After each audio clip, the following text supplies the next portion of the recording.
গণঅভ্যুত্থানের মুখে বাংলাদেশ ছেড়ে ভারতে পাড়ি দেন সাবেক প্রধানমন্ত্রী শেখ হাসিনা।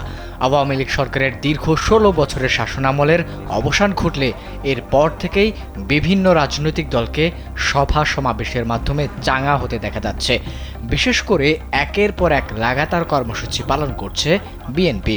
এরই অংশ হিসেবে বিএনপির পক্ষ থেকে শনিবার সিরাজগঞ্জের এনায়েতপুরে এক স্মরণ সভার আয়োজন করা হয়, যেখানে প্রধান অতিথি হিসেবে ভার্চুয়ালি বক্তব্য দেন বিএনপির ভারপ্রাপ্ত চেয়ারম্যান তারেক রহমান।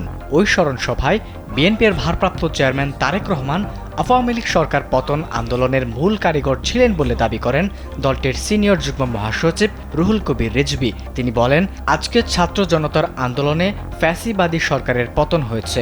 আন্দোলনে দেশের ছাত্র সমাজ এবং তরুণরা নিজের জীবন বাজি রেখে সংগ্রাম করে দেশকে স্বৈরাচার মুক্ত করেছে, আর এই সংগ্রামের মূল কারিগর ছিলেন তারেক রহমান। তিনি বলেন, ৭ জানুয়ারির নির্বাচন বর্জনের মাধ্যমে তারেক রহমান প্রমাণ করেছেন তার সিদ্ধান্তই ঠিক ছিল।